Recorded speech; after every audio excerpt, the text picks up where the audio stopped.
A poor girl knocks at the door of a mansion and says, "Sir, I haven't eaten in 2 days. Could you please give me some bread?"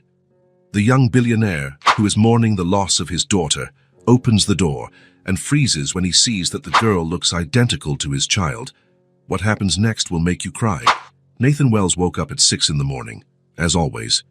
He didn't even need the alarm clock. For 365 days, his body had been pulling him out of sleep at the same time, as though carrying out a sentence. His feet touched the cold floor beside the bed, and for a second he remained seated, eyes closed. This was the cruelest moment of his day, the first 5 seconds of awareness, when he still didn't remember, when he could still believe that Sophie was sleeping in the next room. The calendar on the wall displayed the date in red. 1 year. Nathan went to the bathroom without turning on the lights.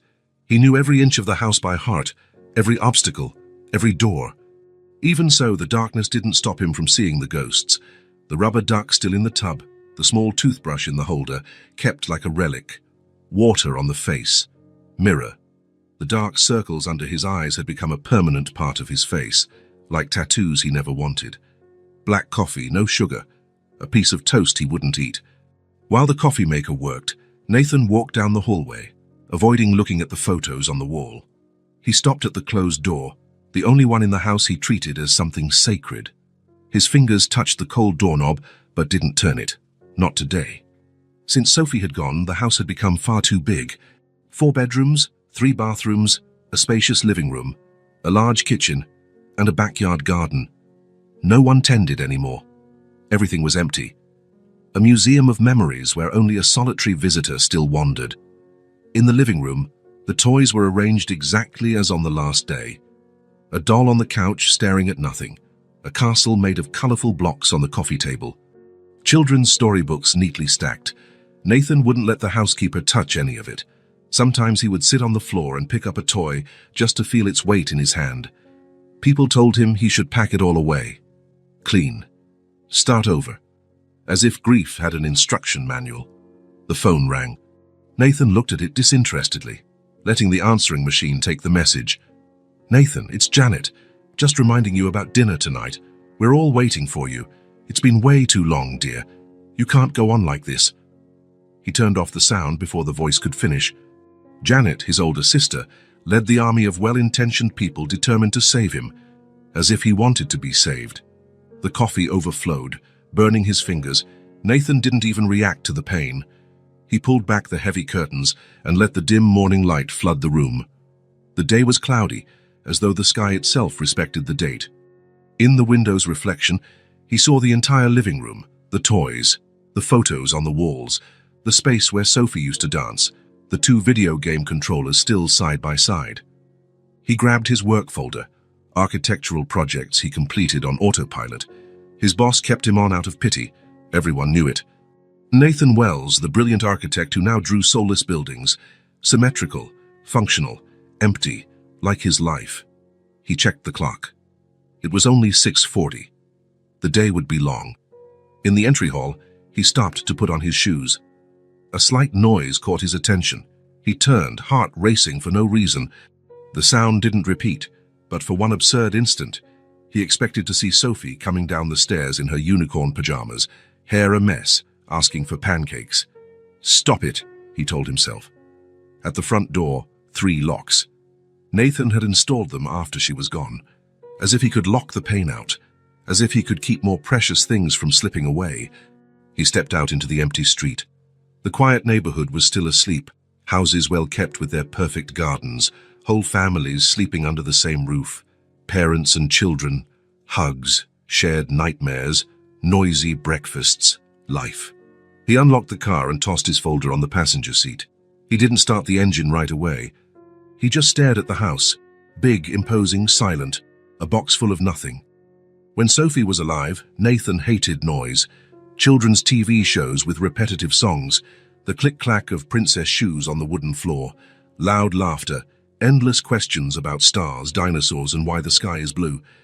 Now he'd give anything to hear that chaos again, just once. The silence had become an invader. It occupied every corner, grew when no one was looking, suffocating slowly. The silence had weight, shape, presence. It was more real than anything in Nathan's life. In the car, he turned on the radio. Anything was better than his own thoughts. The announcer warned of a storm coming late in the day. Ready for changing weather. Strong winds tonight. Nathan gave a humorless smile. For a year, he had been living in the same storm, the same day, the same frozen minute.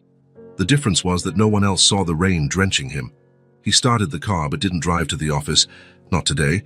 His boss would understand. The cemetery was 20 minutes away. Nathan knew the route by heart.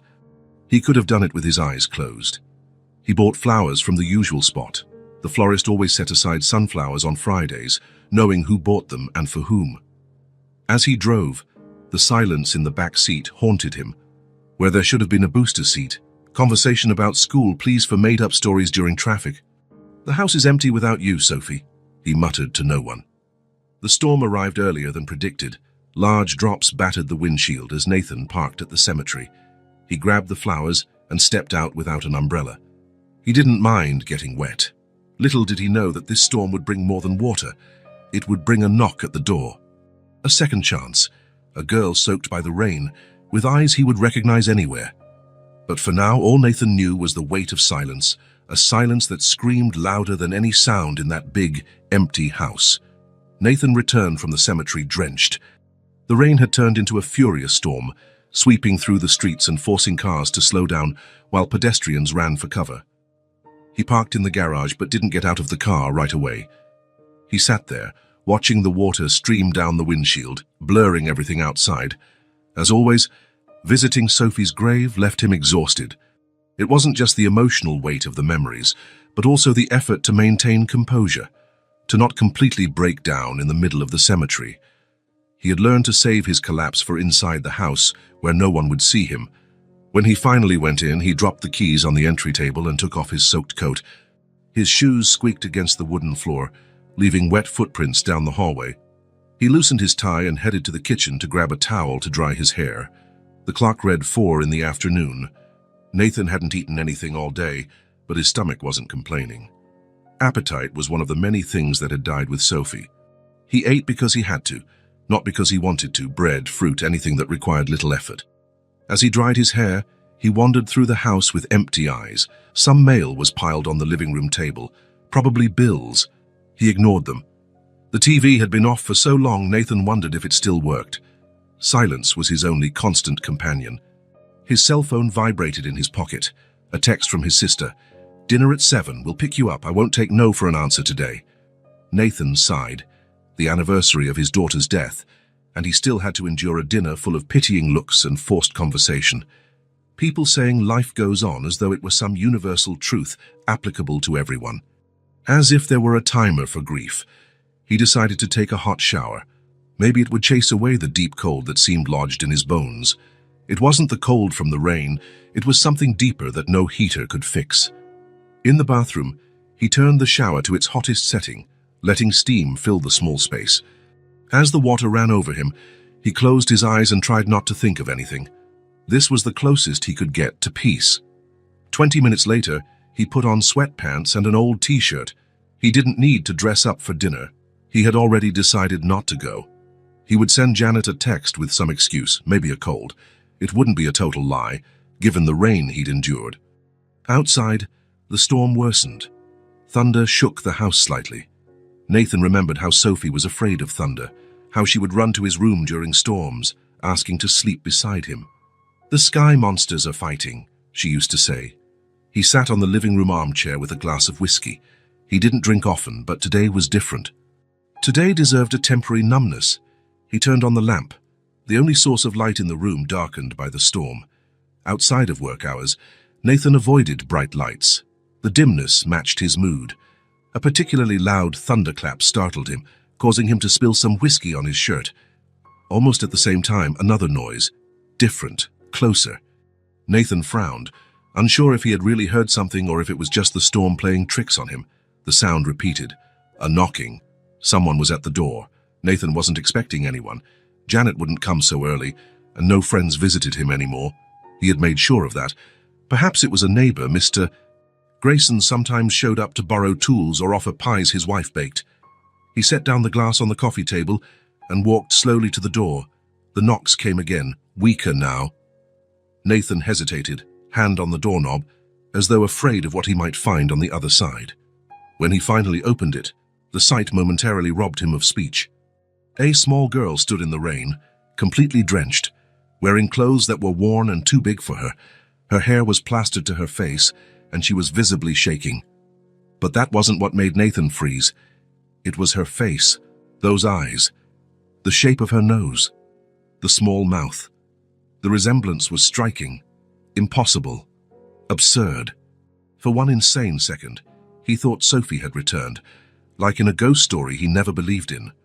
The girl stared at him, rain dripping down her pale face. "Could you help me, just until the rain stops?" she said in a rough voice, with a slight accent Nathan didn't recognize. Nathan remained motionless, unable to articulate a response. His brain tried to process what his eyes were seeing. The resemblance to Sophie couldn't be a coincidence, but it also made no sense. Sophie's eyes were lighter in color, while this girl's were darker. Sophie's hair had been lighter, yet somehow, the overall effect. It was like looking at an alternate version of his daughter. A thunderclap rumbled in the distance, and the girl flinched. "Can I come in, please? I'm really cold." Her voice snapped him back to reality. Nathan realized how long he'd been standing there, staring in shock. The child was trembling violently now, arms wrapped around herself. "Yes, of course," he finally said, stepping aside. "Come in." The girl entered the house hesitantly, as though afraid he might change his mind. Nathan closed the door, blocking out the wind and rain. Up close, under the hallway light, the differences became clearer. She was thinner than Sophie, with a more angular face, probably around the same age, maybe slightly older. Her hair was darker, not as light as Sophie's. But her eyes, her face shape, the way she bit her lower lip when nervous. "You're soaked," Nathan said, trying to regain some normalcy. "I'll get you a towel." He went to the hallway closet, grabbed a clean towel, and handed it to the girl, who took it with trembling hands. "Thank you," she mumbled, rubbing the towel over her wet hair. "Are you alone?" "Where are your parents?" Nathan asked, glancing out the window to see if anyone else was there. The girl lowered her eyes. "I don't have parents. I was at St. Catherine's orphanage." Nathan knew the place. It was about 6 miles away, near the edge of the city. An old building serving as a temporary home for children awaiting adoption. "You ran away?" The girl nodded, still not looking at him. "Why?" She shrugged, a gesture uncomfortably familiar. "They were going to send me somewhere else, farther away." Nathan realized they were still standing in the entryway. The girl was shivering even with the towel. "You must be hungry," he said, surprised by his own words. He didn't usually offer food to strangers, let alone invite them in. "Let's go to the kitchen. I can make something hot for you to drink." The girl followed him silently, towel still on her shoulders. In the kitchen, Nathan turned on the lights and pointed to one of the chairs by the table. "Have a seat. I'll make some hot chocolate." While he heated the milk, he watched her from the corner of his eye. She looked around curiously, but didn't touch anything. Her posture was cautious, as though she worried about breaking an unspoken rule. "What's your name?" Nathan asked, pouring the hot milk into a mug. "Eliza," she replied. "Eliza," he repeated, feeling the strangeness of the word on his tongue. "I'm Nathan." "Nathan," she echoed. "Thanks for the chocolate." He placed the steaming mug in front of her, along with a few crackers on a plate. "You shouldn't be out on the street alone, especially in this storm. The orphanage must be looking for you." Eliza took a sip of the chocolate, leaving a small mustache of foam above her lip. "They won't miss me until tomorrow. I thought I could make it into town before the rain." "Where were you going?" She shrugged again, that gesture that made his chest tighten. "I don't know. Just somewhere else." Nathan sat down across from her, still trying to reconcile her appearance with the impossibility of the situation. Maybe he was going crazy. Maybe the anniversary of Sophie's death, the visit to the cemetery, the stress. Maybe it was all making him see similarities where none existed. But then Eliza gave a timid smile after biting a cracker, and it hit him like a punch in the stomach. The same lopsided grin, slightly bigger on the right side. "Why are you looking at me like that?" she asked, suddenly wary. Nathan realized he was staring again. "I'm sorry, you remind me of someone." "Who?" The direct question caught him off guard. Normally, he avoided speaking about Sophie with anyone. Her name almost never left his lips. It was guarded, as though the mere act of uttering it might diminish its value. "My daughter," he answered, surprising himself. "Where is she?" Eliza asked, looking around as if expecting another child to appear. Nathan felt the familiar squeeze in his chest. "She died 1 year ago." Eliza lowered her eyes to the mug. "I'm sorry," she murmured. Silence fell between them, broken only by the sound of rain beating against the windows and the occasional roll of thunder. Nathan didn't know what to do. The situation felt surreal, a girl who looked like Sophie's twin sitting in his kitchen drinking hot chocolate. The proper procedure would be to call the orphanage or social services, report that he'd found a runaway child, but something in him resisted that idea. He couldn't simply send her back into the rain or hand her over to strangers. Not today. Not with that face. "You can stay here tonight," he heard himself say. "Tomorrow morning we'll figure out what to do." Eliza's face lit up subtly. "Really, I can. Just for one night," Nathan clarified, trying to sound firm. "I can't leave you out on the street in this storm, but tomorrow we need to resolve your situation." Eliza nodded, accepting the terms without arguing. "Do you have more?" Nathan looked at her, confused. "More what?" "Crackers," she replied, gesturing toward the empty plate. Something inside Nathan softened. He got up, retrieved the box from the cupboard, and placed more crackers on her plate. He watched her eat as if she hadn't seen food in days. Maybe she hadn't. She was so thin he could see the outline of her bones at her wrists and neck. "Do you have other clothes?" "Yours are soaked," he asked. Eliza shook her head. Nathan hesitated. The only place he'd find children's clothes was— "Wait here," he said, leaving the kitchen. Nathan went upstairs slowly, heart pounding. In the hallway, he stopped at the closed door, the same one he hadn't been able to open earlier. He took a deep breath and turned the knob. Sophie's room was exactly as she'd left it, the bed made with a unicorn blanket, stuffed animals in the corners, books on the shelf, everything preserved like a shrine. Nathan rarely went in, only to dust and ensure everything stayed intact. He went to the closet and opened the doors. Sophie's clothes were still hanging, arranged by color, just as she liked. He grabbed a pink pajama set with star prints, some socks, and a change of clothes for the next day. He closed the closet quickly, before the memories overwhelmed him. When he returned to the kitchen, Eliza was looking at the photos on the wall. One showed Nathan and Sophie at a theme park. She was on a carousel and he was beside her, making sure she wouldn't fall. Both were smiling. "Is that her?" Eliza asked when she saw him. Nathan nodded, handing her the clothes. "You can wear these. The bathroom is the second door on the right in the hallway." Eliza took the clothes, running her fingers over the soft fabric. "They're so pretty," she said. "Thank you." When Eliza left to change, Nathan sat down again, trying to grasp the situation. What was he doing? Taking in a stranger, giving her Sophie's clothes. It was madness, potentially dangerous.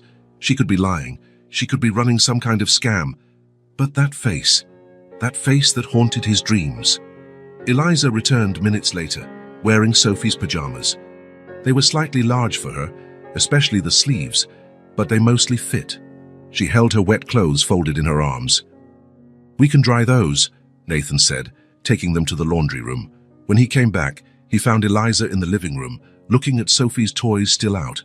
She kept her hands behind her back as if afraid to touch anything. "You have a lot of toys," she commented. "They're hers," Nathan replied. "Sophie's." Saying his daughter's name in front of a stranger, something he hadn't done in months.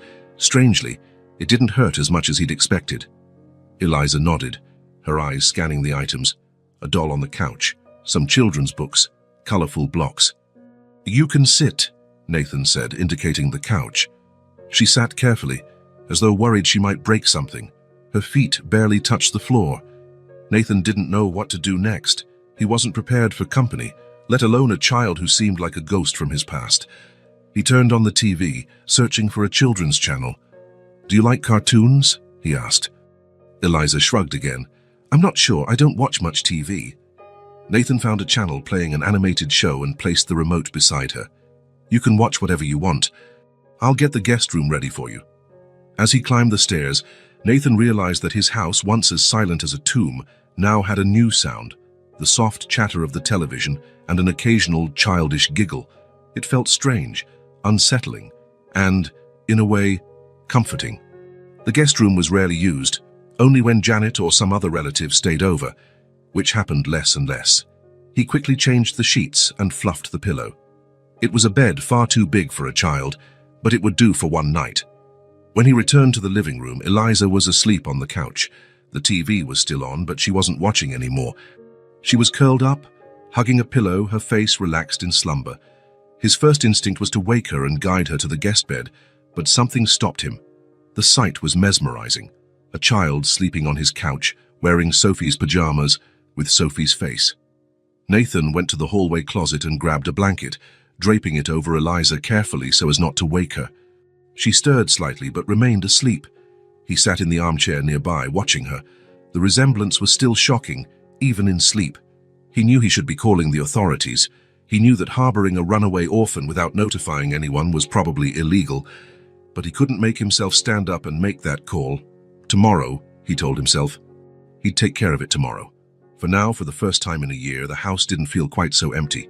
The silence was broken, and impossibly, a little girl with Sophie's face was sleeping on his couch. The past had returned, and Nathan wasn't sure he wanted it to leave again. Morning arrived quietly, with weak sunlight appearing after the previous night's storm. Nathan had slept on the couch.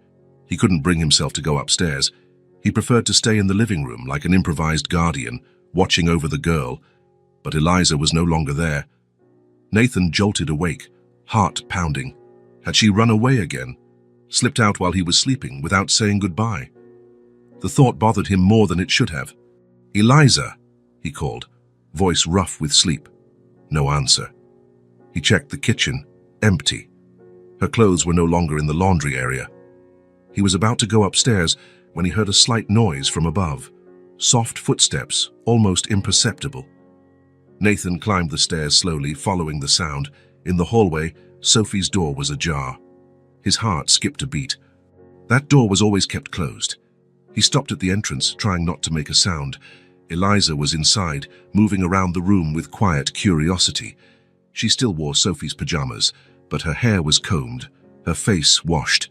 She didn't touch anything, just observed, like a respectful visitor in a museum. Nathan couldn't muster any anger at her intrusion. There was something reverent in how she explored the space, like she knew it was special. Eliza stopped in front of the photo wall.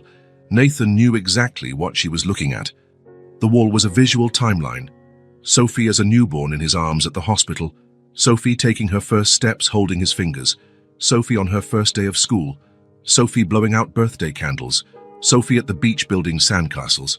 Sophie in the park on a swing at the library. In the mountains on a winter trip. Sophie in all sorts of places, always smiling, forever frozen in those images. "She looks like me," Eliza whispered, not realizing Nathan was at the door. He could have left quietly, pretended not to notice, or waited for her to leave. But instead, he stepped forward. "She was my daughter, Sophie. She went to heaven 1 year ago." Eliza turned, startled.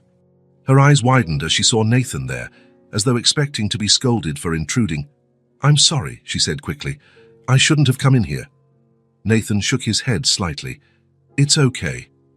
Eliza looked at the photos again, eyes fixed on one in particular. Sophie happily enjoying a strawberry ice cream sitting on a park bench. That crooked smile, slightly larger on the right side. The same smile Eliza had. "She was really pretty," Eliza commented, still absorbed in the photo. "Yes, she was," Nathan agreed, his voice less tense than he'd expected. Talking about Sophie usually felt like stepping on glass shards, but somehow Eliza's presence made it less painful. Maybe because she didn't look at him with pity like everyone else did. "What happened to her?" Eliza asked, turning to Nathan. The direct question caught him off guard. It had been a long time since anyone asked him that. People either knew or avoided the topic. Nathan felt the familiar tightness in his chest, the reluctance to revisit that day. But looking at Eliza, with those eyes so much like Sophie's, he couldn't turn away. "It was an accident," he said simply. "We were crossing the street. A car didn't stop at the red light." He didn't mention the details, didn't talk about letting go of Sophie's hand for a second to check his phone, the sound of the impact, or how he held her in his arms while waiting for the ambulance, knowing it was already too late. Eliza nodded, as though understanding more than he was saying. Her eyes returned to the photos. She seemed really happy. She was, Nathan confirmed, taking a few steps closer. Sophie loved to laugh. She loved telling silly jokes she made up. She loved dancing around the house and drawing. The words came more easily than he anticipated. He couldn't recall the last time he'd mentioned these everyday joys about Sophie, rather than just the tragedy of her death.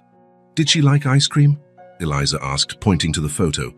Nathan smiled, a movement that almost hurt his face, which had grown unused to smiling. Strawberry. It was her favorite, even in winter. Mine's chocolate, Eliza offered. Nathan nearly said it was his favorite too, but stopped. He didn't want to create artificial bridges between them.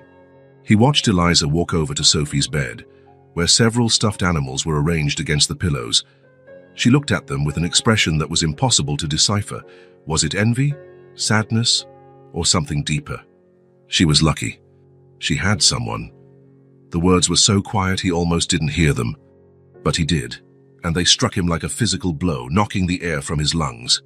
Nathan closed his eyes, trying to process the impact of that sentence. In just those few words, Eliza's entire life story was revealed. Not just the lack of parents, but the lack of anyone to cherish her, to keep her photos, to know her favorite ice cream flavor.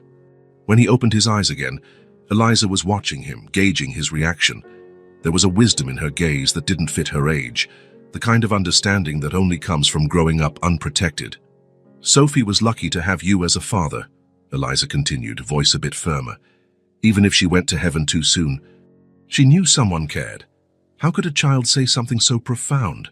How could she see so clearly what had taken him months to grasp, that Sophie, despite her short life, had been loved completely, without reservation? He felt something break inside. A wall he had built around his memories, around Sophie's name, around his former life. For an entire year, he had run from any mention of his daughter, keeping the memories locked away like precious, painful secrets that no one else could see or touch. I can't talk about her, he admitted, voice trembling. I couldn't. Until now. Eliza took a few steps toward him, stopping at a safe distance. Why not? That simple question, asked without judgment, opened the floodgates. Because it hurts, Nathan replied honestly. It hurts to remember she's gone. It hurts to think of everything she'll never experience, all the birthdays she won't have, all the bedtime stories I won't get to tell her. He didn't notice he was crying until he felt the wetness on his cheeks. He hadn't cried like this in months. He'd grown used to containing his grief for specific, controlled moments, never in front of others. But Eliza wasn't just anyone. She was a child with his daughter's face and the understanding of someone far older. A child who, in some inexplicable way, had shown up at his door on the anniversary of Sophie's death.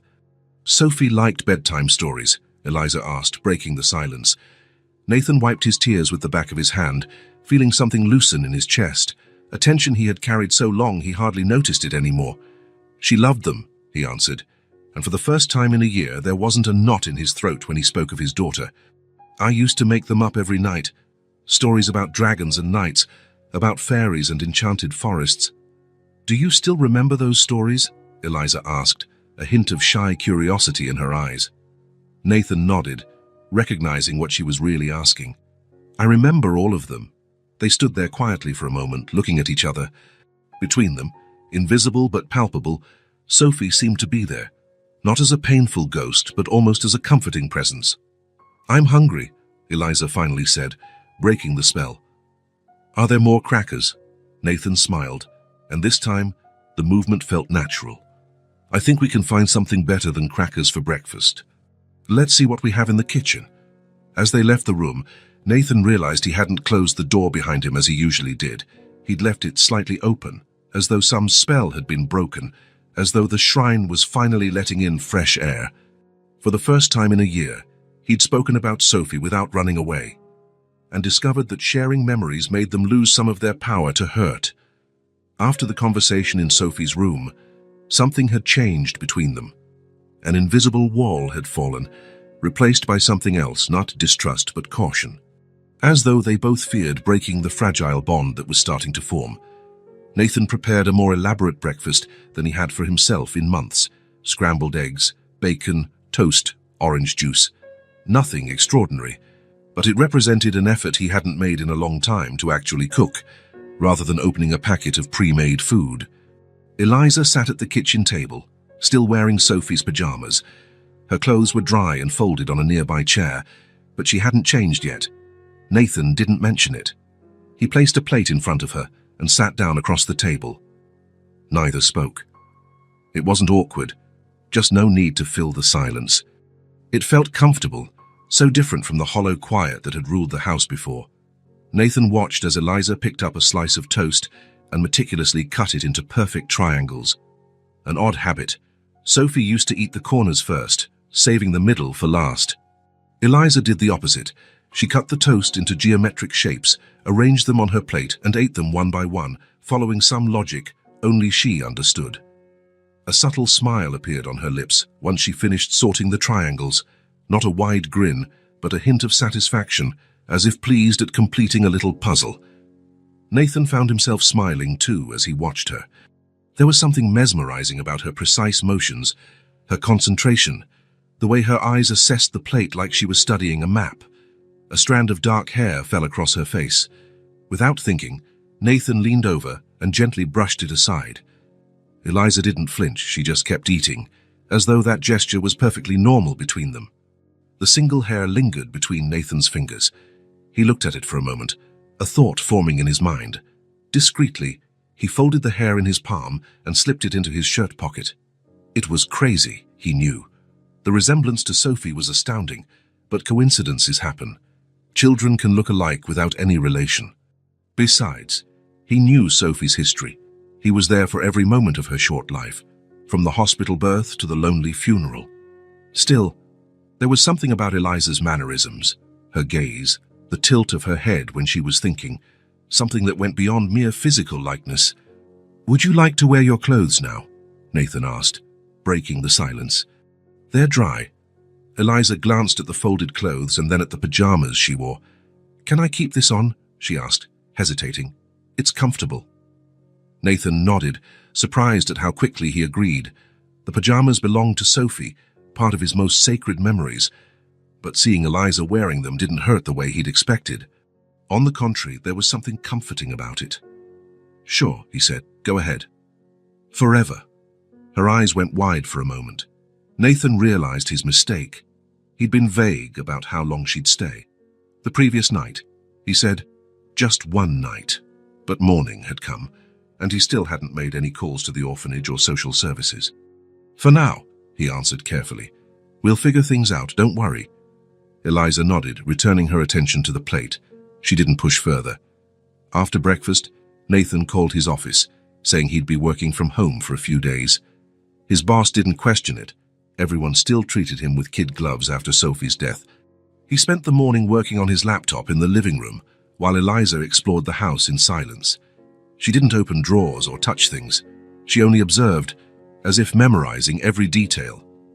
At a certain point, Nathan picked up the phone and called an old college friend who worked at a medical lab. He walked out onto the porch so Eliza wouldn't overhear. "Mark, it's Nathan. I need a favor." "Very discreet," he said, pausing to listen to the reply. "Yes, I'm fine. I just need you to analyze a DNA sample for me." "No, it's not for a project. It's personal." It took a few minutes to explain. Mark agreed to help, still puzzled by the request. He promised discretion and said results would be ready in a few days. When Nathan came back inside, he found Eliza sitting on the living room floor, looking at the bookshelf. "Do you like stories?" he asked. She shrugged. "I don't know. No one tells stories at the orphanage." Nathan stepped to the shelf and picked up a brightly illustrated book. This was one of Sophie's favorites. It's about a girl who finds a secret door to another world. He handed the book to Eliza, who took it carefully, as if afraid of damaging its pages. "Could you tell me that story?" she asked, flipping through it and looking at the illustrations. "Sure, it's yours now." Her eyes lit up for a moment. She opened the book and began examining the colorful pictures, running her fingers over the pages with reverence. The day passed peacefully. Nathan made sandwiches for lunch. Eliza kept reading, pausing only to eat. He watched her discreetly while he worked, still grappling with the strangeness of the situation and the comfort he felt simultaneously. That evening after dinner, Nathan suggested a movie. He didn't mention that this had been another ritual he shared with Sophie. Every Friday was movie night at home, complete with popcorn and chocolates. Eliza chose an animated film about a lonely robot searching for connection. She sat on the couch, knees drawn to her chest, completely absorbed in the story. Nathan sat on the other end of the couch, keeping a respectful distance. It was odd, he thought, how quickly they'd formed this domestic routine, as if Eliza had always been there. Halfway through the movie, he realized she'd fallen asleep. Her head rested against the couch arm, hands still clutching the book she'd been reading all day. Nathan lowered the volume on the TV and watched the sleeping child. Her face bore the same serene expression Sophie had when she nodded off during a movie, a mixture of contentment and abandon, as though no worries existed for those few hours. He stood quietly and fetched a blanket from the hallway closet, the same one he'd used the previous night. Gently, he covered Eliza, who shifted slightly but didn't wake. Nathan stepped back a few paces to take in the scene, a child sleeping on his couch under a blue blanket, the television casting a soft glow on her face. The house that had felt empty for so long now sheltered life again. He realized, with a startling clarity, that the house was breathing again. The rooms didn't seem quite so deserted. The hallways no longer echoed with oppressive silence. The air felt different, as though the windows had been opened after a long winter. Eliza's single strand of hair remained in his pocket. In a few days, he'd have answers to questions he could barely formulate. Meanwhile, he allowed himself to savor this sensation that something broken was slowly, tentatively mending. Nathan turned off the TV. In the darkness of the living room, lit only by the faint glow from the kitchen, he stood for a few minutes watching Eliza sleep. She wasn't Sophie, he knew that. But there was something there, something impossible to define, that made him feel he was no longer completely alone. For a house that had known only silence for a whole year, the soft sound of a sleeping child's breathing was the sweetest symphony.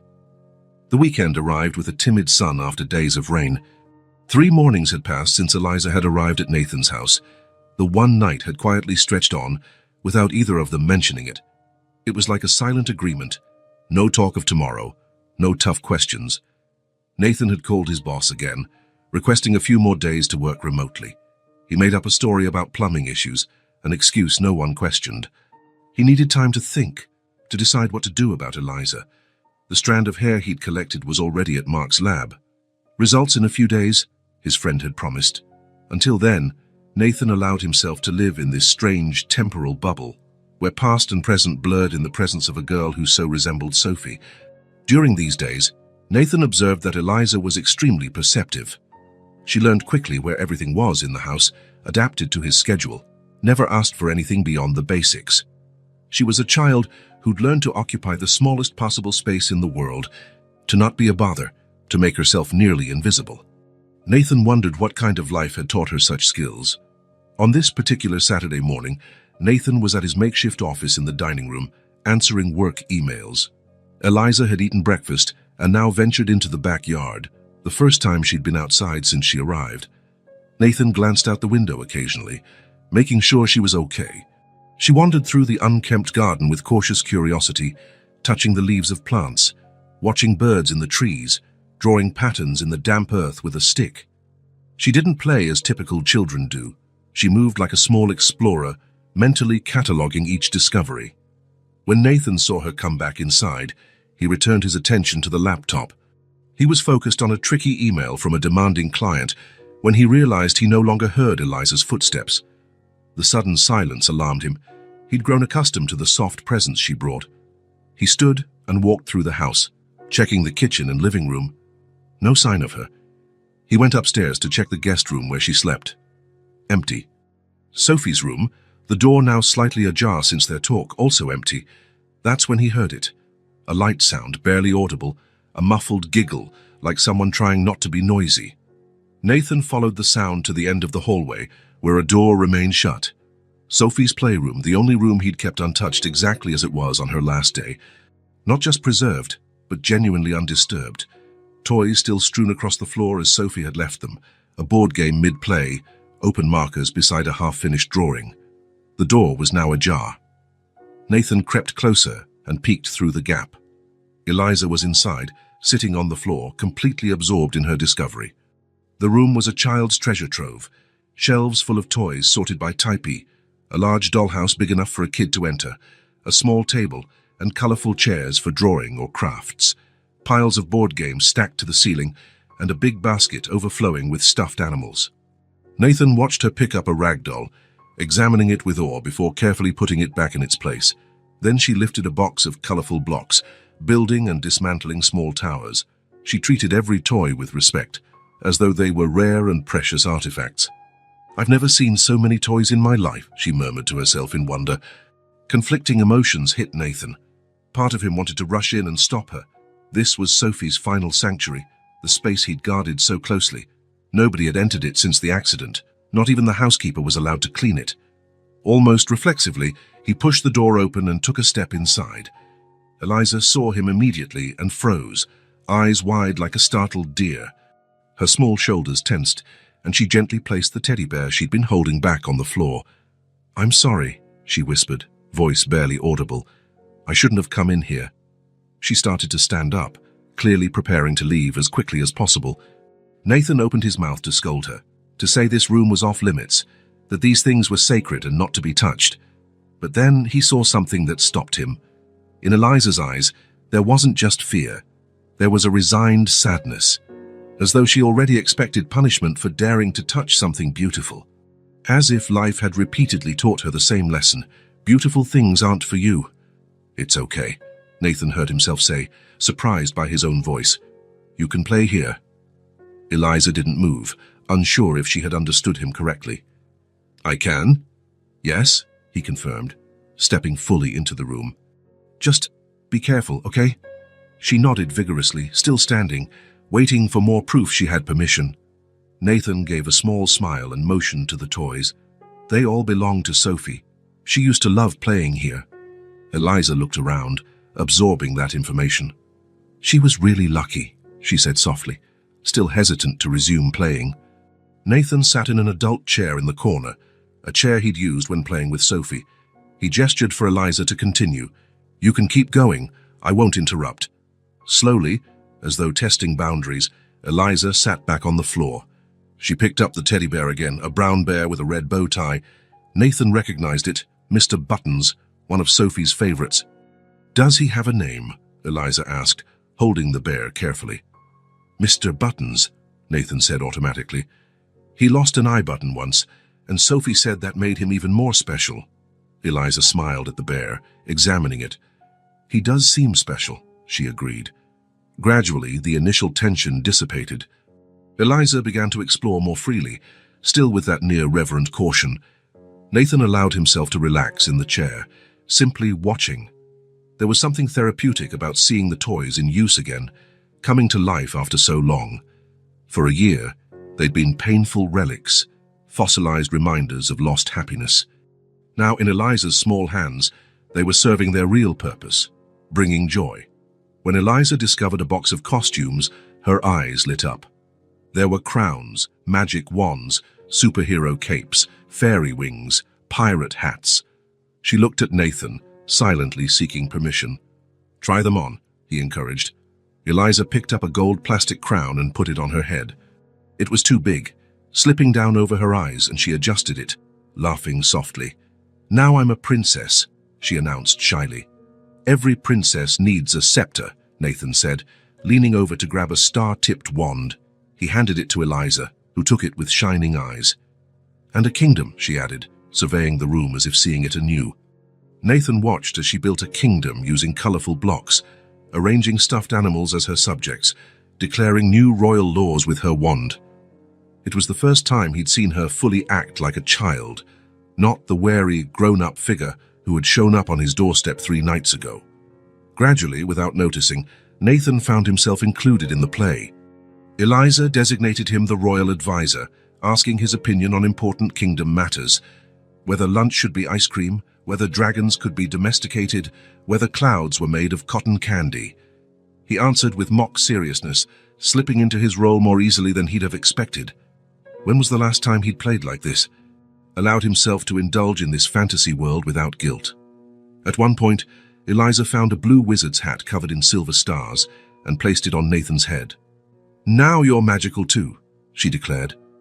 Nathan adjusted the hat, ridiculously small for his adult head, and made an exaggerated bow. Eliza burst out laughing, a pure crystalline sound filling the room. Then Nathan was laughing too, freely, without guilt or the shadow of grief, a laugh he hadn't known he could still produce. The play continued, evolving naturally. The kingdom was threatened by an invisible dragon, represented by a large beach ball, which was eventually tamed and turned into the official guardian of the royal treasure, a collection of colorful beads. Nathan was amazed by Eliza's creativity, impressive for a child who claimed she'd never seen so many toys. At some point, she found a box of colored pencils and paper. She sat at the small table, drawing intensely, her tongue poking out the corner of her mouth, another gesture that reminded him painfully of Sophie. "What are you drawing?" Nathan asked, walking over. "Our kingdom," Eliza replied without looking up. Nathan observed the drawing taking shape, childish lines but surprisingly detailed, a castle, trees, what looked like her wearing the crown, and a taller figure beside her, presumably Nathan with the wizard hat. "You're really good at drawing," he commented. Eliza shrugged but smiled at the compliment. "At the orphanage, sometimes we had paper and pencils. I like to draw." As she continued drawing, Nathan noticed an open shoebox by the table. Inside were several notebooks and loose pages, Sophie's old drawings. Eliza must have found it while searching for paper. A pang of alarm hit him. Those were personal treasures, intimate memories. But then he realized he didn't mind Eliza seeing them. Somehow it felt right. Eliza finished her drawing and held it out to Nathan. "It's for you," she said softly, "to thank you for letting me stay here." Nathan took the paper, genuinely moved. "Thank you, Eliza, I'll keep it safe." As he looked at the drawing, Eliza turned her attention back to the shoebox. She picked up a purple-covered notebook, Sophie's sketch diary. Nathan watched as she flipped through it carefully, admiring the bright drawings of a child. Eliza paused on one page, her eyes widening. "What's this?" she asked, showing Nathan the notebook. It showed two girls holding hands, one slightly taller than the other, both wearing colorful dresses. Above the drawing, in a child's messy handwriting, were the words, "Me and the girl from my dreams." Nathan felt a chill down his spine. He vaguely remembered that drawing. Sophie had made it after a high fever when she was sick for almost a week. She'd mentioned dreaming of a special friend, a friend who played with her in her dreams. "Sophie drew that after she was sick," he explained, voice a bit rough. "She said she dreamed of an imaginary friend." Eliza kept looking at the drawing, spellbound. She ran her fingers over the images gently, as if she could feel the texture of the colors. "Who's the other girl?" she asked. "I don't know," Nathan admitted. "Sophie called her the girl from my dreams. She said it was a special friend who only appeared when she was asleep." Eliza continued to trace the page with her fingertips, her eyes fixed on the two figures holding hands.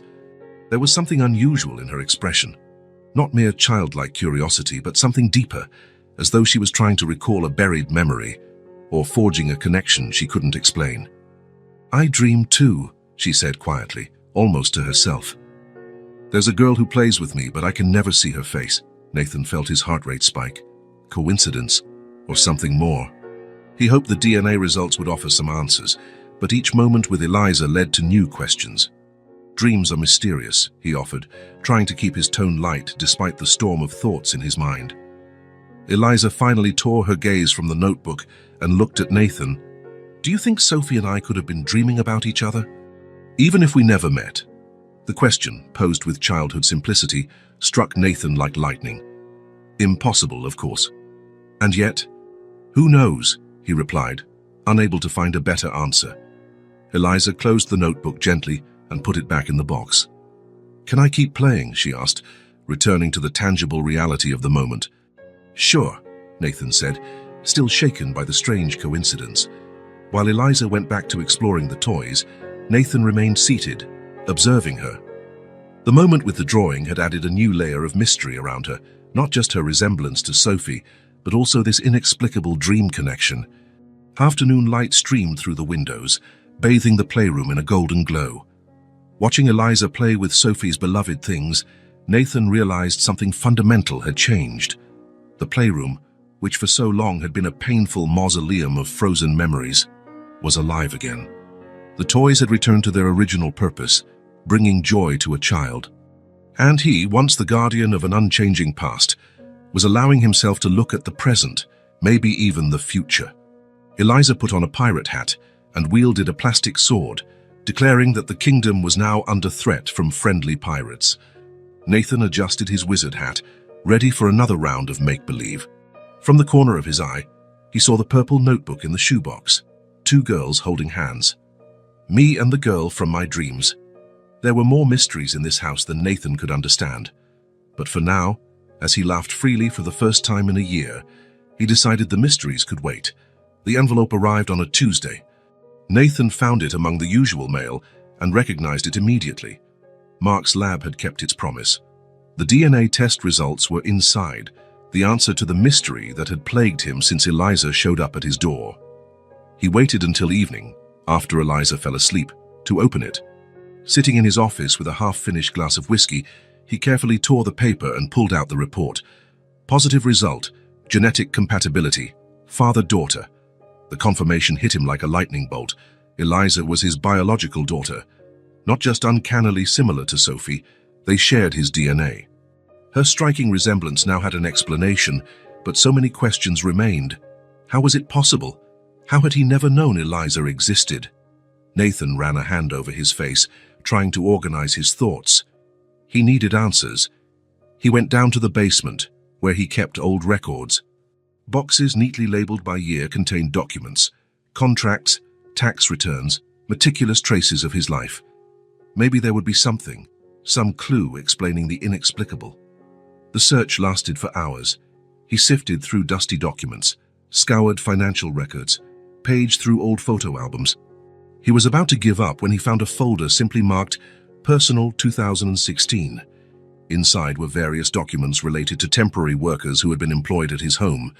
One name jumped off the page, Mara Cardoso. A chill ran through Nathan. The name triggered a dormant memory. A young woman with dark hair and intense eyes, hired for a short-term job organizing his library after a renovation. He closed his eyes, letting the memory take shape. Mara had worked at the house for a few months. She was educated, had a slight accent he could never quite place. She spoke passionately about literature. She had a laugh like music. At the time, Nathan had been married to Clara, but the marriage was a formality at best.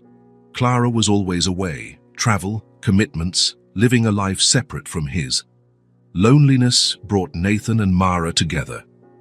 Conversations in the library turned into late dinners, which turned into a discreet affair that lasted a few weeks. Now the memory was stark, and he felt a weight he didn't know he carried. Mara had appeared in his office one rainy day. She looked pale, nervous, with dark circles under her eyes. "I'm pregnant," she had said, with no accusations or demands. And Nathan felt shame recalling his reaction. Instead of taking responsibility, he panicked. His marriage, his career, his carefully ordered life, all threatened by this unexpected revelation. He had offered her money, a lot of money, to solve the problem. When Mara refused, saying she wouldn't abort, he offered more, for her to disappear, to keep his secret, to raise the child far from his life. Mara accepted the money and left the next day. Nathan buried the episode deep in his memory, piling layers of denial over it. Months later, when Clara announced she was pregnant, he latched onto it as a second chance, forgetting all about Mara and the child she carried. Sophie was born, and Nathan fell in love with his daughter instantly. When Clara filed for divorce 3 years later, he fought only for Sophie's custody, which he easily won. Clara had never shown much maternal interest. Now, sitting in the dusty basement, Nathan confronted the terrible truth. Mara had given birth to the baby, Eliza, his biological daughter, who for some inexplicable reason looked almost exactly like Sophie.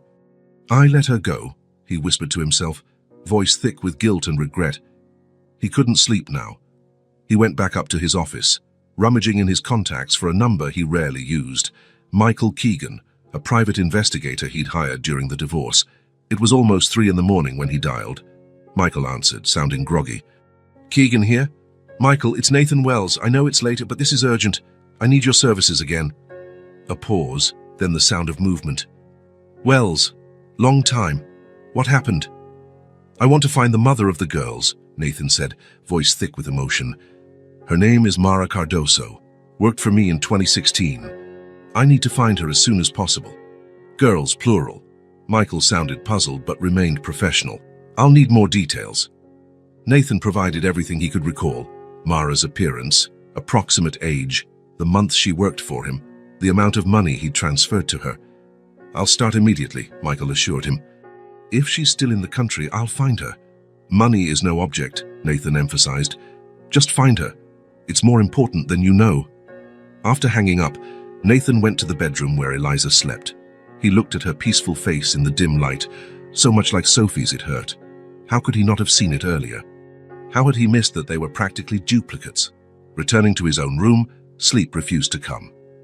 He spent the rest of the night scrolling through old photos of Sophie, now seeing clearly the features both girls shared. Michael Keegan was efficient. 3 days later, he called with news. Found her, he said. She's living in a small town about 120 miles away. Works as a librarian. I just sent you the address. Nathan exhaled deeply, thanked him, and hung up. He looked at Eliza, who was quietly drawing at the kitchen table, unaware of everything. He couldn't take her with him, not before understanding the whole story. Eliza, I have to take a trip tomorrow. It'll be quick, just 1 day. My sister Janet will stay here with you, is that okay? The girl glanced up from her drawing, a flicker of worry crossing her face. You'll come back, right? That simple, direct question revealed her greatest fear, being abandoned again. Nathan crouched beside her. I'll come back, I promise. It's something I can't postpone. Eliza nodded, accepting his word without argument. The next morning, after leaving Eliza with Janet, who asked a dozen questions he skillfully dodged, Nathan hit the road. During the 3-hour drive, his mind buzzed with questions and theories. The municipal library where Mara worked was a modest building. Nathan took a deep breath before entering, unsure how he'd explain himself after all these years. When he saw her behind the desk, his heart pounded. Mara looked different, shorter hair, a few fine lines on her face, but still unmistakable. The same dark eyes Eliza had inherited. She recognized him instantly. Nathan saw shock in her expression, followed by a resigned sadness, as though she always knew this day would come. Nathan, she said simply, not as a question, but a statement. Mara, he replied, voice nearly failing, we need to talk. She nodded, said a few words to a co-worker, and led him to a small study room in the back of the library. She closed the door, and they stood in silence for several seconds, weighed down by unspoken secrets. How did you find me? Mara finally asked. A private investigator. That's not important now, Nathan said, pausing to gather courage. Eliza is with me. Mara's face went pale. How? She showed up at my door. She ran away from the orphanage during a storm, Nathan said, drawing a deep breath. She looked so much like Sophie I almost didn't believe it. I did a DNA test. She's my daughter. Mara collapsed into a chair, as though her legs no longer supported her. I always knew this day would come, she whispered. How is she? All things considered, she's okay. Nathan looked her in the eye. Mara, I need to understand. Why was Eliza in an orphanage? And why does she look so much like Sophie? Mara glanced at the small window in the study room. When I left your house, I was pregnant with twins, she began, voice quiet but firm. I found out in the 3rd month. I was alone, no family. Little money despite what you gave me. Most went to medical care. Nathan felt the world tilt beneath him. Twins.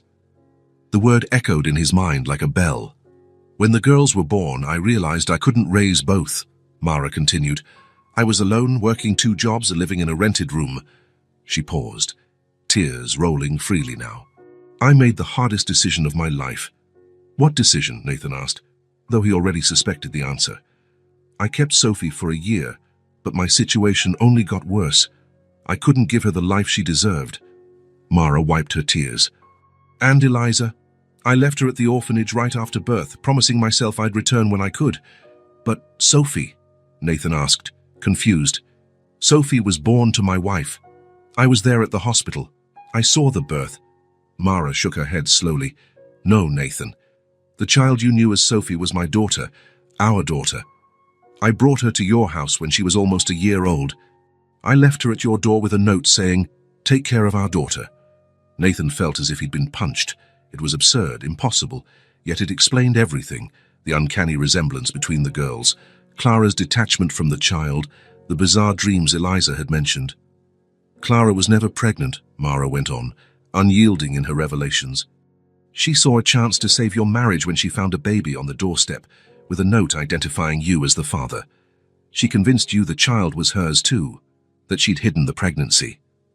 Nathan leaned against the wall, legs weak. Memories flashed through his mind in jumbled confusion.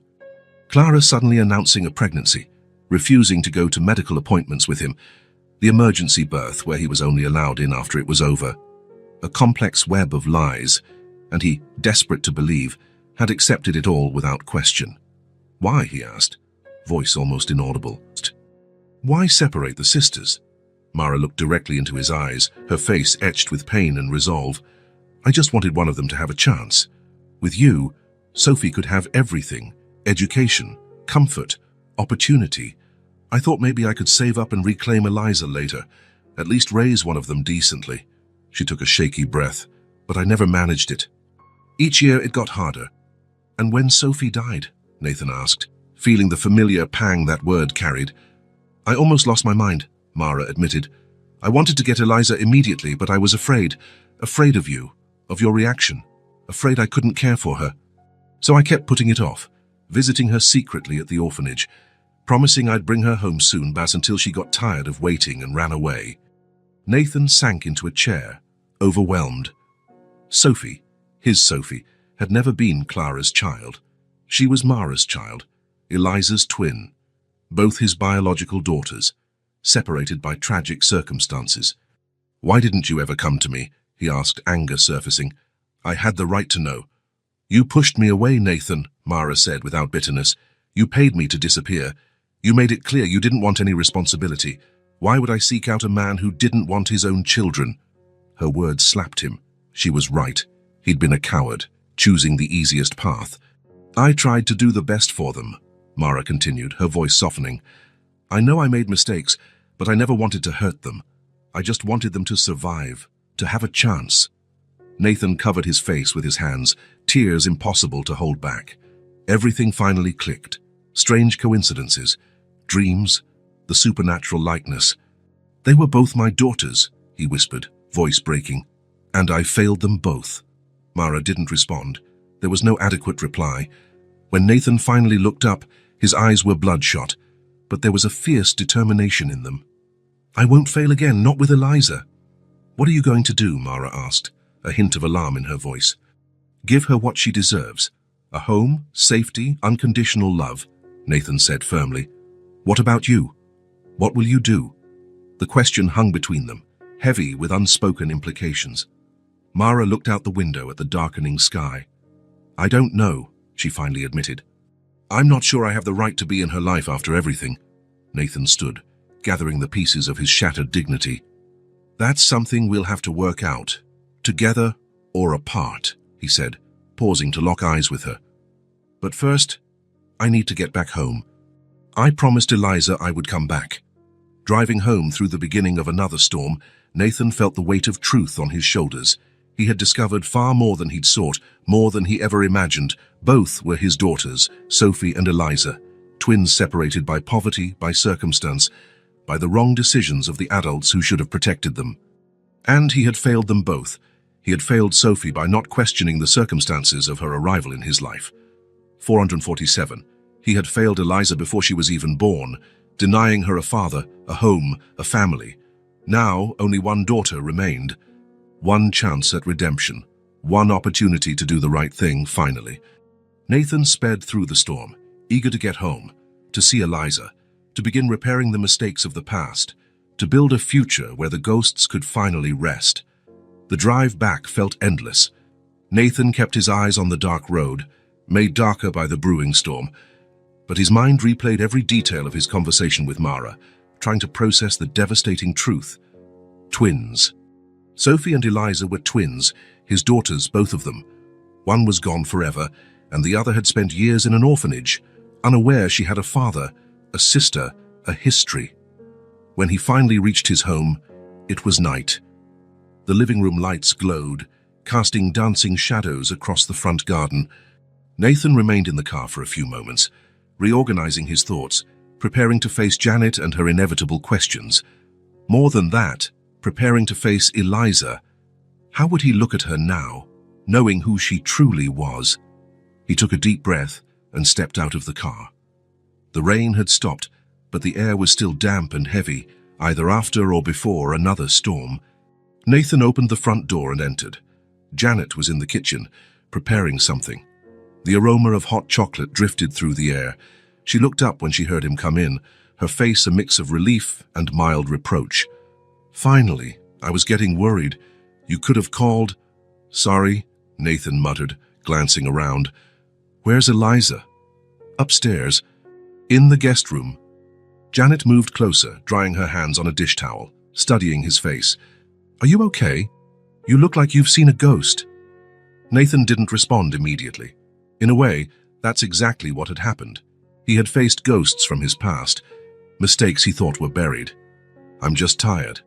Thanks for staying with her." Janet didn't seem convinced, but nodded.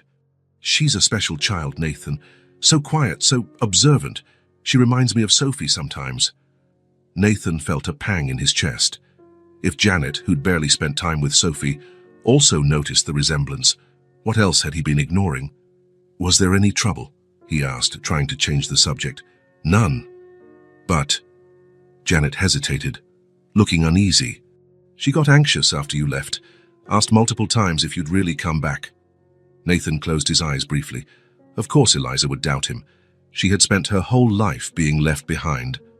"There's something else," Janet went on, lowering her voice. "I found her packing her things when I went upstairs to call her for dinner, an old backpack and her clothes, like she was getting ready to leave." The news hit Nathan like a physical blow. Eliza was planning to run away again. Maybe she feared that once he was gone, she'd have no reason to stay. Or maybe she simply didn't believe any place or person could remain in her life. "I need to talk to her," Nathan said, heading for the stairs. "Do you mind waiting here a few minutes?"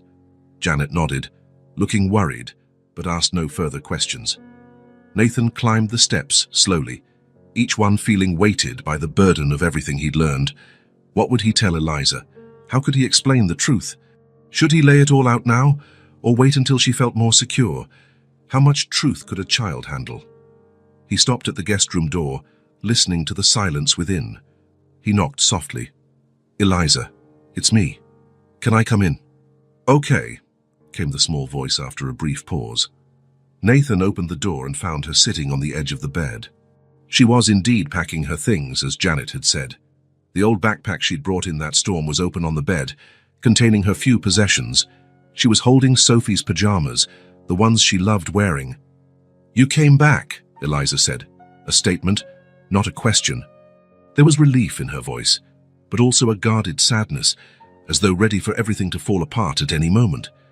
"I promised I would," Nathan replied, moving closer. He sat in the chair by the bed, watching her. "What are you doing?" Eliza looked at the backpack, then back at him, still clutching the pajamas.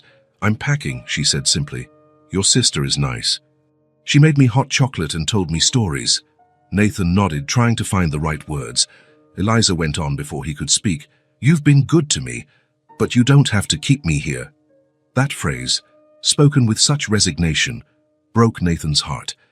He recognized in her voice the years of practice in expecting nothing, asking for nothing, believing in nothing. A child shouldn't sound so resigned. Nathan stood from the chair and knelt in front of her, at eye level with those big dark eyes. Sophie's eyes, Mara's eyes. "Eliza, look at me," he said gently. She lifted her gaze, a mix of hope and fear shimmering there. "You're not going anywhere," Nathan told her, each word brimming with certainty. "You are my daughter." Eliza's face froze in disbelief. For a moment, it seemed she hadn't understood or didn't believe. "Your daughter," she repeated, voice almost inaudible. "Yes," Nathan confirmed, feeling a lump in his throat. I just found out. I did a test and it confirmed it. Confirmed? You're my biological daughter, Eliza. She kept staring at him, eyes now welling with tears. Her mouth opened once, twice, but no words formed. I know it's a lot to take in, Nathan continued gently. There's a complicated story behind it, which I'll explain bit by bit. But the most important part is this. You are my daughter. And this is your home now, if you want it. That final barrier broke. One tear slipped out, then another, and suddenly Eliza was sobbing openly, deep sobs that seemed to come from an ancient, wounded place inside her. She dropped the pajamas and practically fell into Nathan's arms, hugging him with surprising strength. Nathan wrapped his arms around her, feeling her warm tears soak his shirt. He was crying too now, not even trying to stop it. It was a different kind of crying than he'd done all year, not just for loss, but for reunion, for finding someone. I have a dad, Eliza asked between sobs, voice muffled against his chest. A real one, Nathan assured, stroking her hair, and I'm not going anywhere, never again. They stayed like that for several minutes, both clinging to each other, tears gradually subsiding. When they finally pulled apart, Eliza's eyes were red, but a tentative smile began to form on her lips. What now? She asked. Now we take it one step at a time, Nathan said. First, let's put this backpack away. You don't need it anymore. Eliza glanced at the old bag on the bed and, after a moment's hesitation, zipped it up and pushed it aside, a symbolic gesture like closing a chapter of her life. Then I believe there's hot chocolate waiting downstairs, Nathan continued, standing and offering his hand. And tomorrow, we'll start the process of making everything official.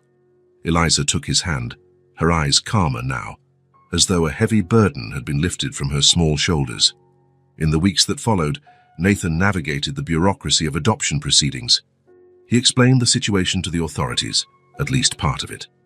The DNA test opened many doors, although the unusual circumstances raised eyebrows. Eliza's history of abandonment, her lengthy stay in the orphanage without adoption, and now the revelation of her biological father required adjustments to standard rules.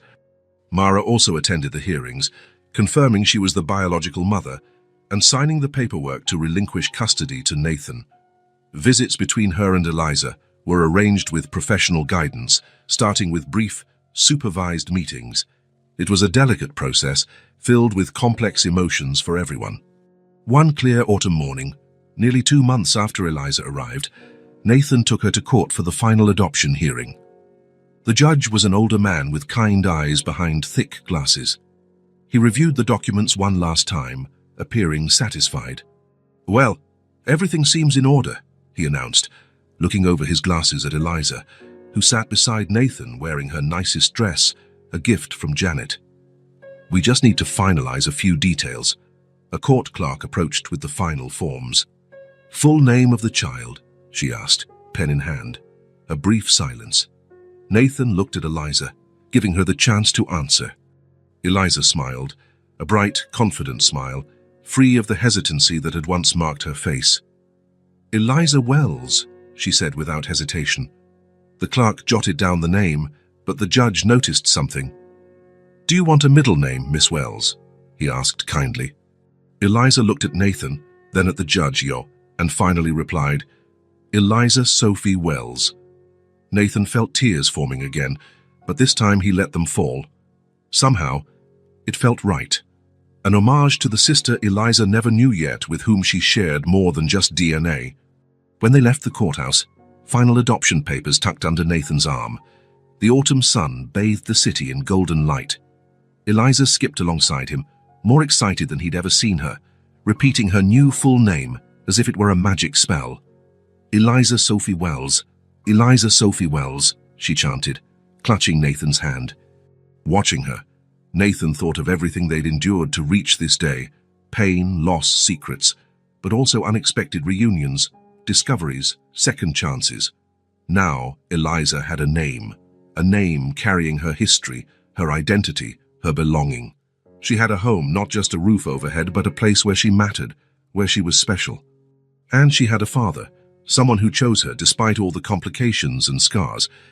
Where are we going now, Dad? Eliza asked, the word Dad still new on her tongue, spoken with almost reverent care. Nathan smiled, gently squeezing her hand. "Home, Eliza. We're going home." Winter arrived milder that year. The days were still short and chilly, but the sun broke through more often, melting the light dusting of snow on lawns and roofs. It was as if even the weather cooperated in this new beginning unfolding at the Wells home. 3 months had passed since Eliza's official adoption. 3 months of adjustments, discoveries, and daily victories. Nathan had enrolled her in a local school, where she revealed a sharp, curious mind, soaking up knowledge with a hunger that surprised her teachers. At home, she now occupied her own space, no longer the guest room, but a bedroom decorated in soft green, with shelves for books and a desk for drawing. The old playroom, once Sophie's exclusive realm, had become a shared space where past and present peacefully coexisted.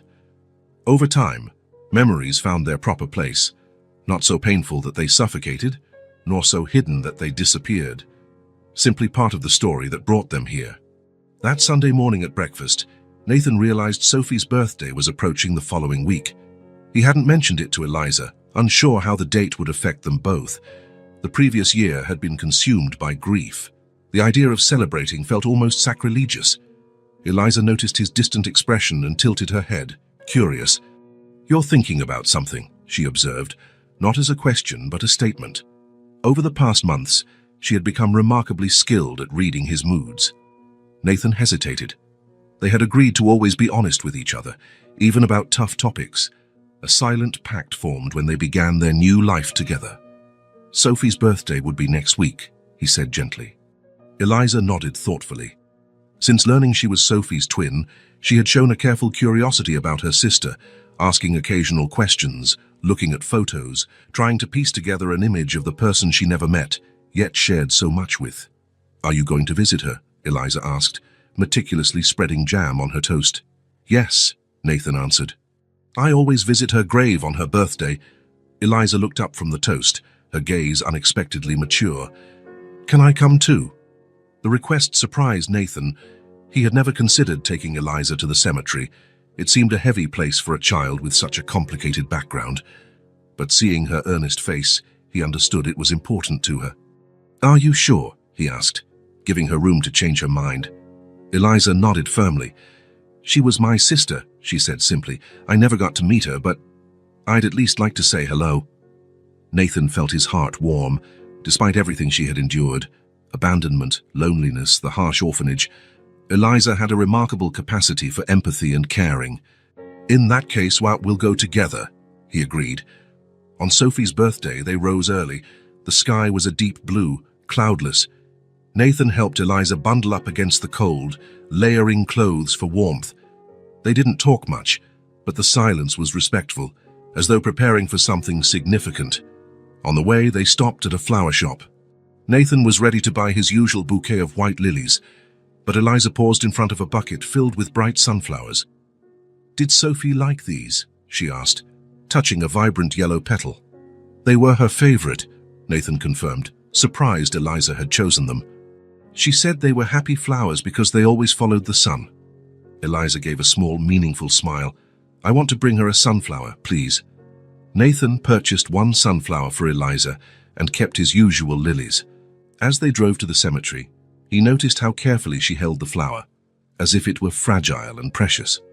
The cemetery was quiet that morning, with only a few visitors walking among the headstones. Nathan led Eliza along a familiar path under ancient oak trees to a children's section. Sophie's grave was simple, a polished marble stone bearing her name, birth and death dates, and the inscription, "Beloved daughter." "Forever in our hearts." Nathan felt the familiar tightness in his chest upon seeing her name, but this time the pain didn't consume him. He watched as Eliza approached the grave carefully, as if in a sacred place. She knelt on the grass and gently placed the sunflower on the headstone. She stayed silent for a moment, head bowed slightly, as if in a private conversation unheard by the rest of the world. Nathan stayed a few steps back, giving her space. He saw Eliza trace the letters of Sophie's name with her fingertips. Then, in a clear but soft voice, and she spoke, "Thank you for saving my place." 5 simple words, yet laden with meaning. Tears filled Nathan's eyes. But they weren't purely sad tears. There was something profoundly right in that moment, as if a circle had finally closed. Eliza stood and walked back to him. Wordlessly, she offered her small hand. Nathan took it and squeezed gently. Then, looking at the child, fate had brought back into his life this second chance he never believed he deserved. Nathan smiled, a genuine, free smile, unburdened by the guilt that had weighed him down. For the first time in a year, his smile reached his eyes. They stayed there for a while, hand in hand, father and daughter united by the memory of who they'd lost and the gratitude for what they'd found. The bright sunflower stood out on the white marble like a personal little sun lighting the path to the future they'd build together. When they finally left the cemetery, the sun was high in the sky. Nathan noticed Eliza walked differently, lighter steps, relaxed shoulders, as though she'd left a burden behind. "Are you okay?" he asked, opening the car door for her. Eliza thought for a moment, then nodded. "I am," she answered simply. "I feel complete now." On the drive home, they traveled in a comfortable silence, Nathan sneaking occasional glances at the girl beside him. He thought about all the coincidences, choices, and accidents leading to this moment. How life could be both cruel and generous, taking with one hand while giving with the other.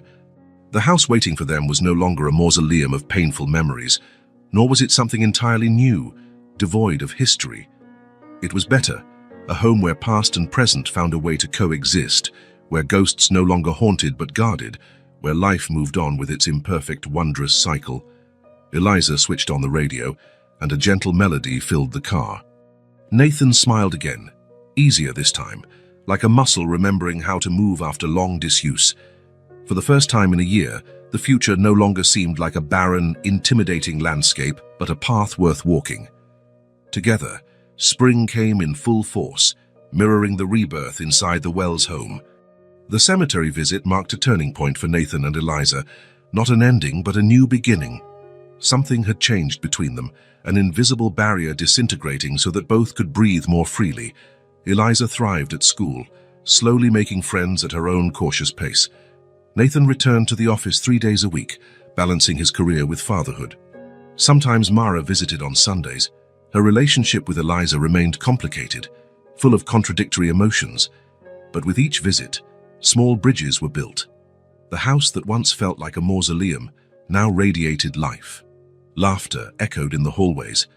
The kitchen rarely fell silent. There was always some meal being cooked.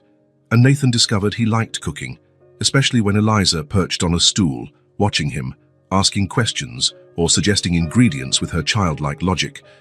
Only one space remained untouched, Sophie's bedroom. Since the day Eliza explored it and found the photo, the door had remained closed, not locked or forbidden, just respectfully shut, as if both understood that room needed its own time to transform. Nathan pondered this often. Eliza's bedroom, the former guest room, had been redecorated and personalized, but it was small. Sophie's room was larger, brighter, with a window overlooking the backyard. It would be perfect for a growing child, yet he hesitated, unsure if Eliza would feel comfortable there, unsure if he himself was ready. One sunny Saturday afternoon, while Nathan was arranging some books on the living room shelf, Eliza appeared at his side, silently. She still had that habit, approaching quietly before asking an important question. "What is it?" Nathan asked, recognizing the signs. Eliza bit her lower lip, a gesture she made when gathering courage. "Can I ask you something hard?" Nathan knelt, so he was at eye level. "Of course, you can ask me anything." She took a deep breath. Why is her room always closed? Is it because it hurts you too much to see it? Direct, blunt, typical Eliza.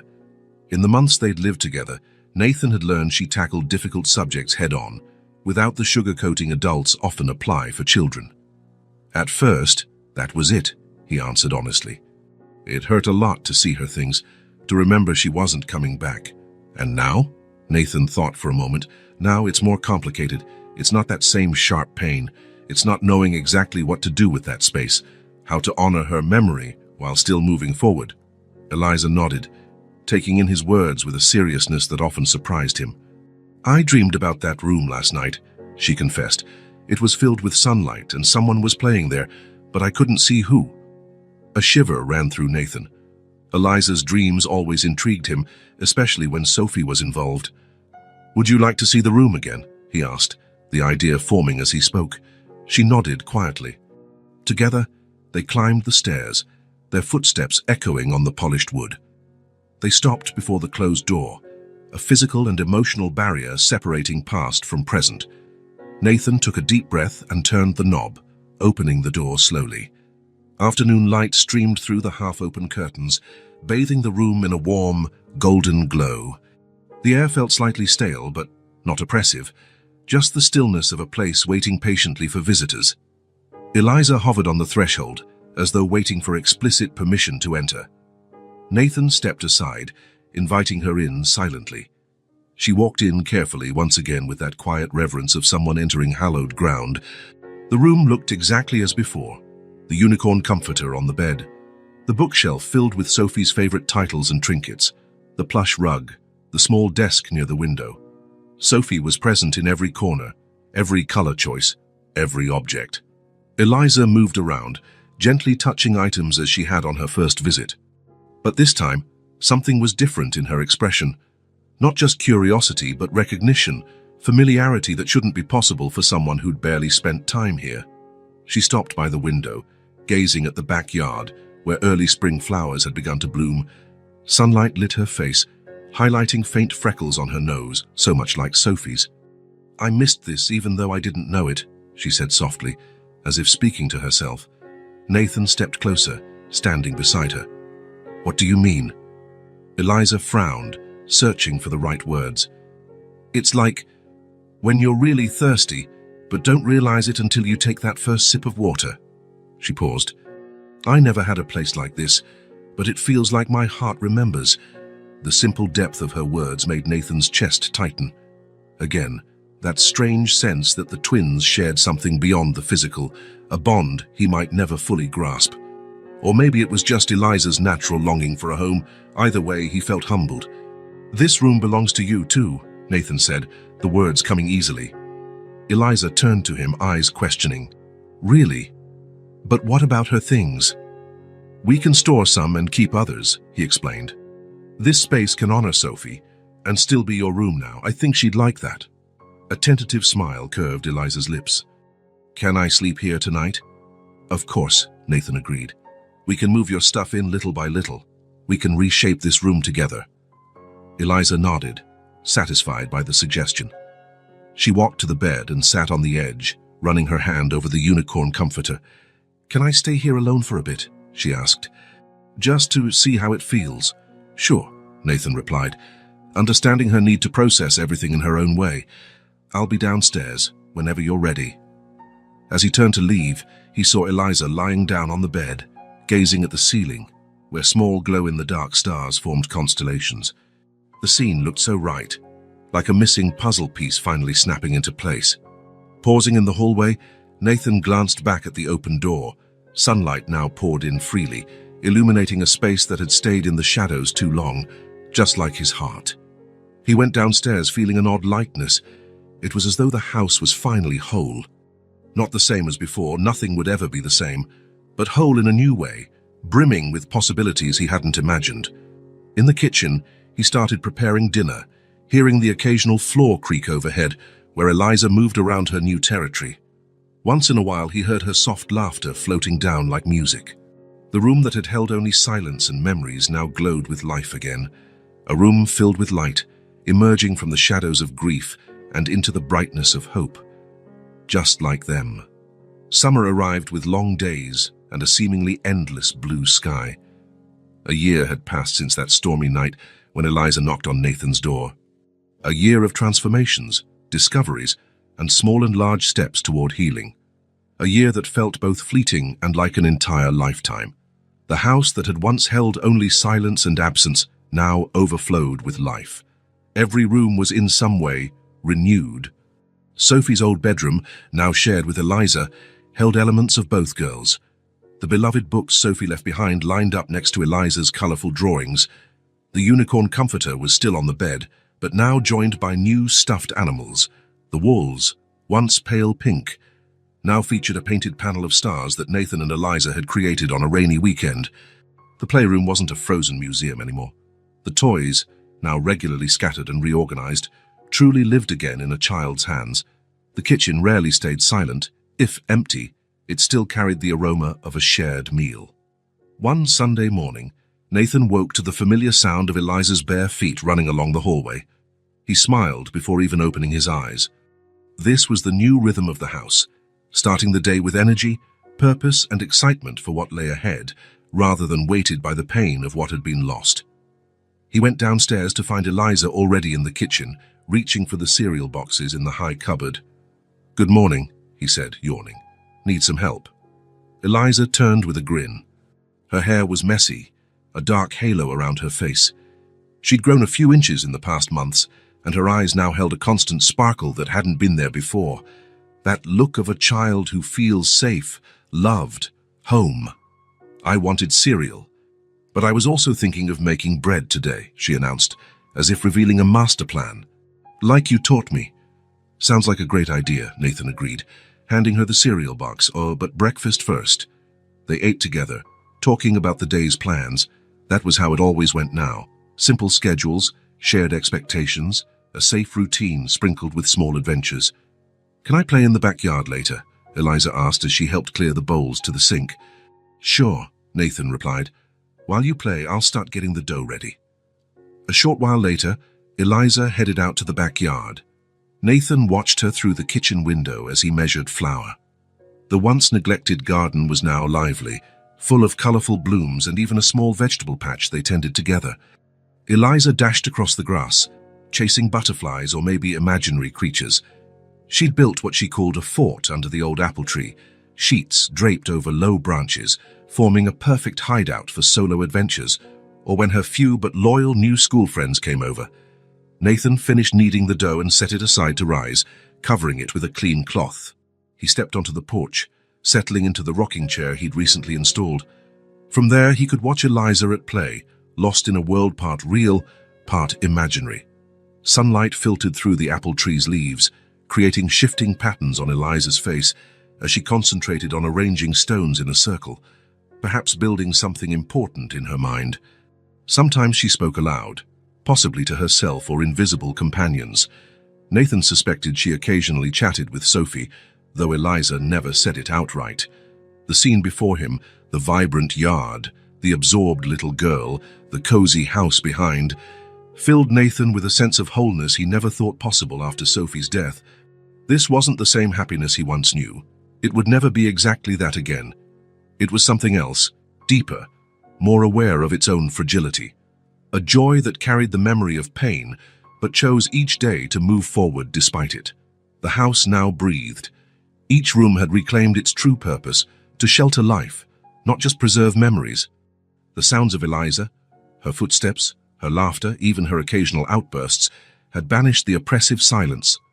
Colors had returned, too. During his year of mourning, Nathan had been nearly colorblind, seeing the world in gray. Now he saw the flowers in the garden, Eliza's vibrant drawings on the fridge, the golden light of late afternoons on the living room walls. And the smells. The smell of fresh bread soon to fill the kitchen, the aroma of cookies they baked together on Sundays, the scent of flowers that Eliza insisted on picking and placing in small vases around the house, even the earthy smell of grass clinging to her clothes when she came in from playing. From his chair on the porch, Nathan watched Eliza abandon her stone project to chase a particularly large butterfly. Her laughter, carried by the gentle breeze, reached him like a melody. The past was still there, Sophie was still there, in every corner and every memory, but now she existed peacefully alongside the new reality they had created. No longer a painful ghost, but a gentle presence, part of this family's story.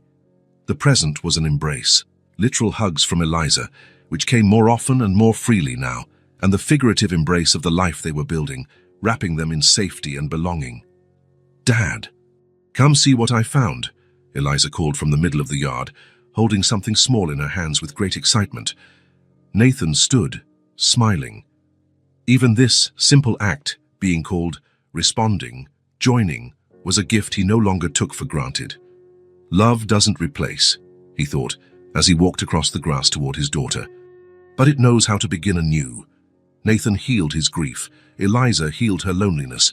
Together, they created what neither had alone, a home. Their story didn't start perfectly. It was born of loss, absence, and abandonment. But what they built out of those broken fragments was something new and precious. A family united not only by blood, but by choice, perseverance, and a love determined to flourish in even the unlikeliest soil. In the house that once echoed only with silence, there were now laughter, conversations, and even the occasional argument. Every room and every corner held both old and new memories, woven into a complex tapestry. Nathan learned that a heart can expand even after being shattered. Eliza discovered that belonging is possible, even after a lifetime spent feeling uprooted. And Sophie, in some way, remained, no longer a source of painful absence, but a guiding light that had brought two lonely souls back together, completing a circle begun long before that stormy night. The house, now truly alive, stood not as a mausoleum of frozen memories, but as a space where past, present, and future coexisted in harmony, where pain and joy recognized each other as necessary parts of the same journey, a home. If this story touched your heart, subscribe to the channel and turn on notifications so you don't miss the next ones.